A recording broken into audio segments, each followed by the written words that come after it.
Hello friends, welcome UPSC preparation only channel में आपका स्वागत है। फ्रेंड्स, आज की इस वीडियो में हम लोग बात करेंगे एक बहुत ही महत्वपूर्ण टॉपिक के बारे में। देखिए, सारनाथ जो है अब इसको यूनेस्को के विश्व धरोहर स्थल की सूची में शामिल कर लिया गया है। ये बहुत ही इंपॉर्टेंट डेवलपमेंट है। किसी भी गवर्नमेंट एग्जाम के लिए अगर आप तैयारी कर रहे हैं तो इस टॉपिक को डिटेल में आपको समझना चाहिए। इस वीडियो में हम लोग जितना भी टोटल अवस्थल हुआ है अभी वर्तमान में भारत में है उसके बारे में देखेंगे, और किस-किस कैटेगरी में कितना है वो भी देखेंगे, और तमाम जो कॉन्सेप्चुअल पार्ट है उसको भी कवर करेंगे और फैक्चुअल पार्ट को भी कवर करेंगे। तो इसलिए ये टॉपिक आप ज़रूर देखिए।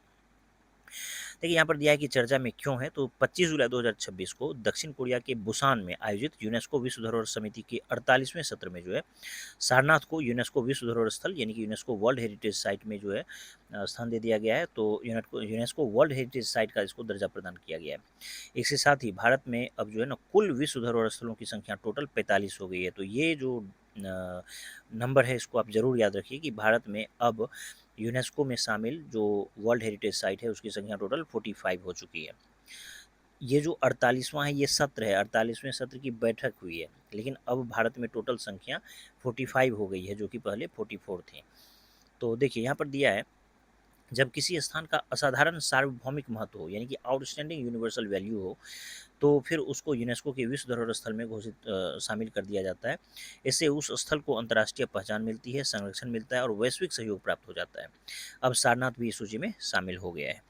अब देखिए, भारत में यूनेस्को विश्व धरोहर स्थल की स्थिति क्या है।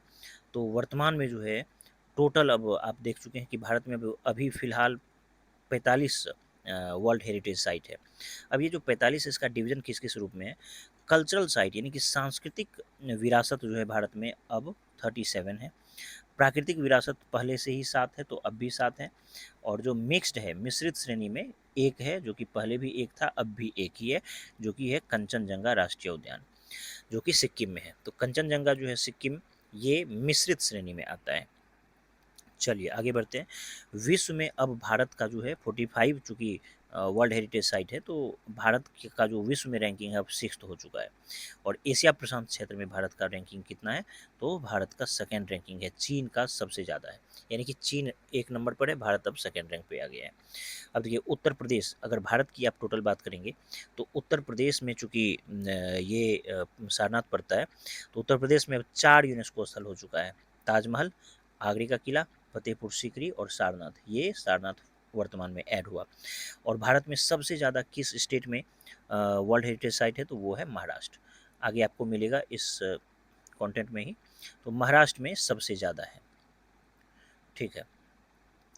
अब देखिए, यहाँ पर दिया है कि सारनाथ को यह दर्जा कैसे मिला। तो 3 जुलाई 1998 ईस्वी में पहली बार जो है यूनेस्को की टेंटेटिव लिस्ट में इसको शामिल किया गया था। जनवरी 2025 में जो है ना एएसआई ने अंतिम नामांकन यानी कि नॉमिनेशन डॉसियर जो है यूनेस्को को भेजा था।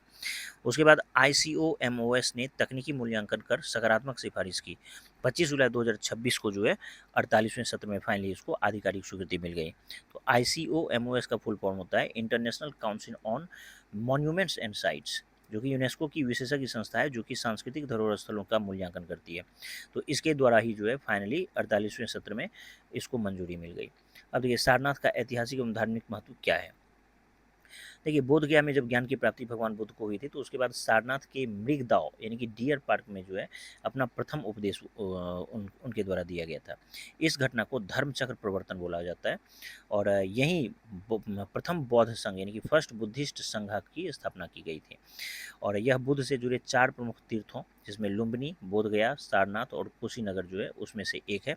सारनाथ का जो प्राचीन नाम है वो है ऋषिपत्नम, इसीपत्तन और मृगदौ, ये सब था। सारनाथ के प्राचीन नाम ऋषिपत्तन, इसीपत्तन और मृगदौ, ये सब है। अब देखिए, प्रमुख स्मारक इसका क्या है। तो देखिए, धमेख स्तूप जो है बुद्ध के प्रथम उपदेश का स्थल यही है। धमेख स्तूप में ही जो है बुद्ध के द्वारा जो है अपना प्रथम उपदेश दिया गया था। इसकी ऊंचाई 43.6 मीटर है और व्यास 28 मीटर है। उसके बाद एक है धर्मराजिका स्तूप, सम्राट अशोक के द्वारा ये निर्मित है धर्मराजिका स्तूप। एक है अशोक स्तंभ, 3री शताब्दी ईसा पूर्व जो है उसमें इसका निर्माण हुआ था। इसका सिंह शीर्ष भारत का राष्ट्रीय प्रतीक है। तो ये जो अशोक स्तंभ है जो कि सारनाथ में है, यही जो है वर्तमान में भारत का राष्ट्रीय प्रतीक है। उसके बाद देखिए मूल गंधकुटी विहार, बुद्ध के वर्षावास एवं ध्यान से जुड़ा स्थान है। बुद्ध जब वर्षा के समय जो है यहाँ पर आवास करते थे और ध्यान किया करते थे। और चौखंडी स्तूप, जहाँ बुद्ध की अपने 5 पूर्व साथियों से पहली भेंट हुई थी। तो इस तरह से इसको हम लोग देखें, देखिए यहाँ पर दिया है कि वैश्विक एवं आर्थिक महत्व इसका क्या है। बुद्धिस्ट सर्किट डिप्लोमेसी को मजबूती मिलेगी। श्रीलंका, थाईलैंड, जापान, दक्षिण कोरिया, म्यांमार आदि बौद्ध देशों से सांस्कृतिक संबंध मजबूत होंगे। वाराणसी और सारनाथ में धार्मिक पर्यटन इससे बहुत ज़्यादा बढ़ जाएगा। स्थानीय रोजगार, होटल, परिवहन और हस्तशिल्प क्षेत्र को इससे लाभ मिलेगा। वैश्विक स्तर पर भारत की जो सॉफ्ट पावर है और सांस्कृतिक विरासत है उसको नई पहचान मिलेगी। ठीक है, उसके बाद देखिए भारत में अब तक टोटल जितना भी यूनेस्को स्थल है, एक नज़र हम लोगों को उसको भी देख लेना चाहिए शॉर्ट में। देखिए सांस्कृतिक स्थल आपको पता है टोटल 37 है। तो एक नंबर पर है अजंता की गुफा। अजंता की गुफा जो है महाराष्ट्र में है, 1983 में उसको शामिल किया गया। फिर है एलोरा की गुफाएं, महाराष्ट्र में ही है, 1983 में शामिल हुआ। आगरा का किला जो है उत्तर प्रदेश में है, ये भी 1983 में शामिल हुआ। और ताजमहल उत्तर प्रदेश में 1983 में शामिल हुआ। तो इस तरह से ये जो 4 है ना, आपको पूछा जाएगा कि सबसे पहले यूनेस्को वर्ल्ड हेरिटेज साइट में शामिल होने वाला भारत का पहला स्थल कौन सा है, तो ये चारों है। अजंता की गुफा, एलोरा की गुफा, आगरा का किला और ताजमहल, ये चारों जो है 1983 में ही शामिल हुआ था। उसके बाद देखिए महाबलीपुरम जो है उसका स्मारक समूह तमिलनाडु में है, 1984 में शामिल हुआ। कोणार्क का जो सूर्य मंदिर है ये उड़ीसा में है, 1984 में शामिल हुआ। गोवा का जो चर्च एवं कॉन्वेंट है ये गोवा में है और 1986 में शामिल हुआ। फतेहपुर सीकरी जो है उत्तर प्रदेश में है, 1986 में शामिल हुआ। उसके बाद देखिए हम्पी का जो स्मारक समूह है ये कर्नाटक में है, 1986 में शामिल हुआ। खजुराहो का जो स्मारक समूह है ये मध्य प्रदेश में 1986 में शामिल हुआ। फिर देखिए एलिफेंटा की गुफाएं हैं, उसके बाद महाराष्ट्र में है 1987। महान चोल मंदिर तमिलनाडु में है 1987।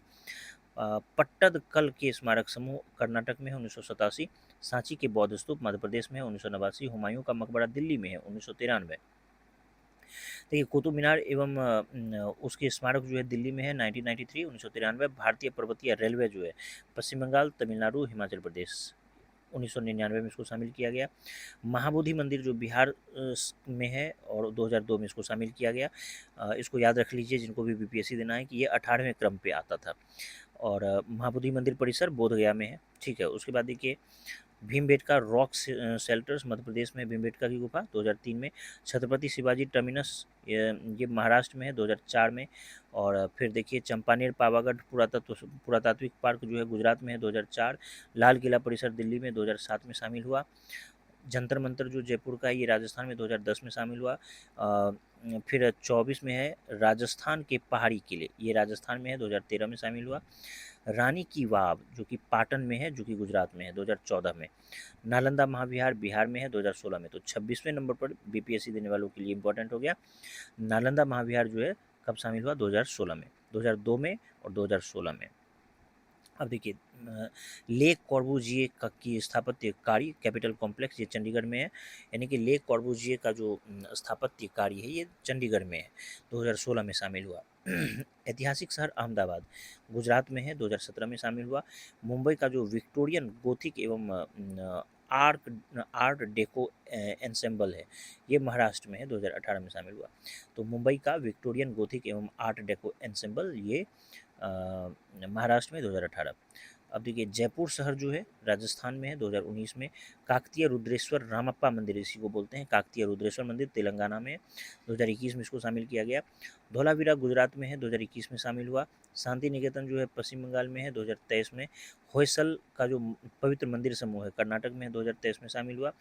35वें नंबर पर चराई देव मोइदम जो है असम में है, ये कब्र है, तो ये 2024 में शामिल हुआ।